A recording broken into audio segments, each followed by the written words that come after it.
All right, Sam Itodo joins us from our Abuja studios now to further look at achieving credible elections in the country. He is the head of YIAGA. I want to thank you so much indeed for joining us from Abuja studios. Now you have come up with a report that is reflective of what credible elections should mean for everyone in this country. What are your findings? Thank you very much and good morning from Abuja. Yesterday we released the second pre-election observation report, which articulates our findings from the pre-election environment.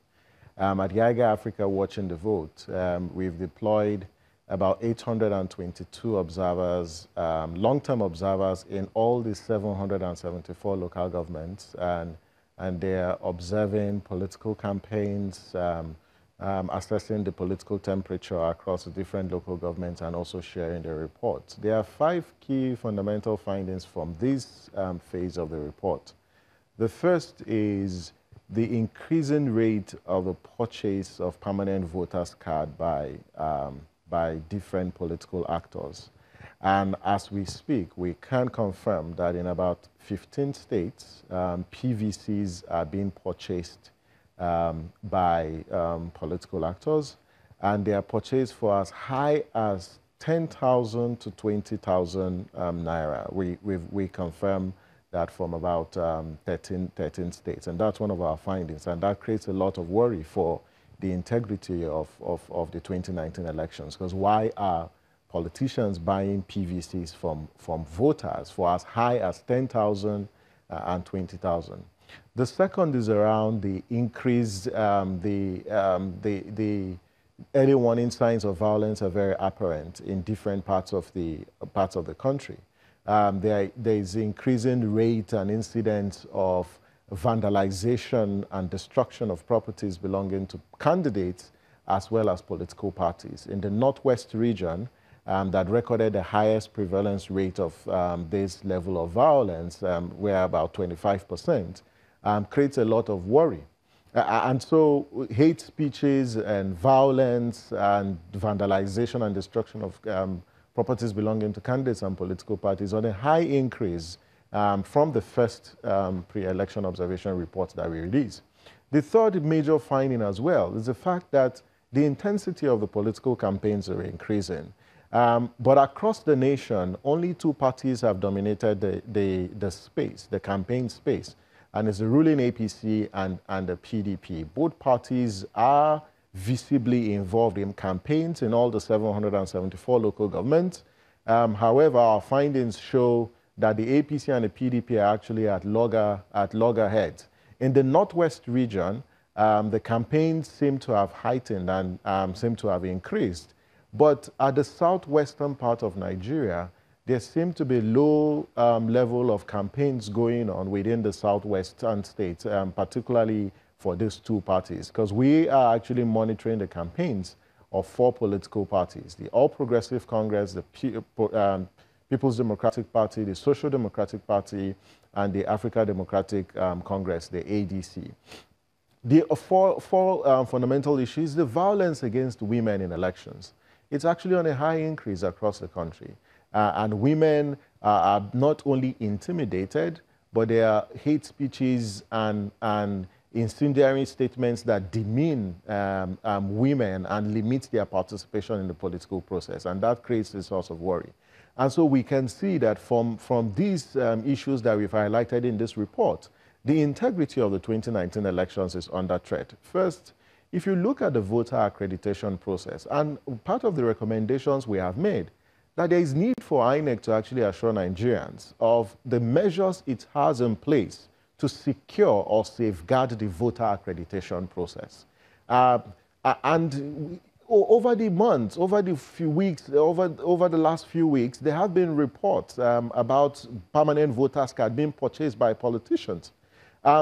Is it an indication or a strategy to suppress voters on the day of elections, or there seemed to be an attempt to actually compromise the database of INEC or ensure some backdoor entry in the voters register, or even tampering with the card reader machines ahead of the ahead of the 2019 elections. And INEC has a burden to actually assure voters that, and also stakeholders, that the voter accreditation process for 2019 is fireproof and cannot be tampered with. The other issue is there is need to actually investigate the purchase of permanent voters card. Mr. Itodo, if you let me just come in very quickly, I understand that you have just so much to unravel for us, but we'll look at that issue of the voter inducement as well as that PVC purchasing when we return after this break. Join us again. Welcome back to Sunrise Daily. Mr. Sam Itodo is the head of YIAGA. He's still with us in our Abuja studios. Mr. Samuel, you were at that point where you were talking about voter inducement. Let me get your thoughts, because I'm looking at your report now, and I can see that in a couple of states, 4 states to be precise, in Benue, Imo, Kano, and Oyo State, you have got local government areas. In Benue, for instance, about 10 of them, in Imo, about 7, and about 6 in Kano State, and Oyo State, about 7 as well. These are some of the local government areas that are affected, you say, according to your report. But one wonders if, when we have this kind of proliferation of voter inducement, what can you do in that regard in partnership with INEC? I think it's important to highlight the fact that voter inducement undermines the quality of our democracy. And it is an electoral offense where you buy votes, where you induce voters, and when you exploit voters, because voter inducement is simply weaponization of poverty or exploiting the poor citizens. And it's quite unfortunate for our democratic process, where our politicians, rather than promote issue-based or value-based politics, seek to compromise the innocence of voters and induce them just to secure their votes. I think it's important that first, and this is long-term, is to seek to achieve a behavioral change on the part of voters to begin to prioritize issues as over and above the immediate gains that they receive from politicians. And we need to rise up and actually condemn it. And it's good to see that across board there seems to be public condemnation of this act. The second is to hold the culprits and those who are perpetrators of this electoral offense to book. What are the security agencies doing in response to this menace that is bedeviling our democracy?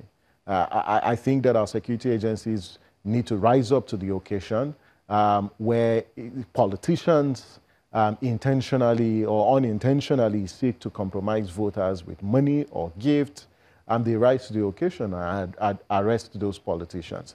In Osun, we did publish a report highlighting particular polling units where voter inducement or vote buying actually took place. Mr. The police. Let me come in here again. My apologies for coming in, but you talked about arresting or reprimanding people who are involved in this. But your survey, was it able to identify if it was individuals or is it parties who perpetrated this inducement by form of buying PVCs, for instance? And you say that 15% of local government areas you found received money or gifts in that regard. In fact, if you look at that report, we clearly stated that at least in one local government in each of the 36 states of the Federation, including the FCT, there was an incident of voter inducement. This voter inducement is perpetrated by political parties as well as candidates and their supporters. And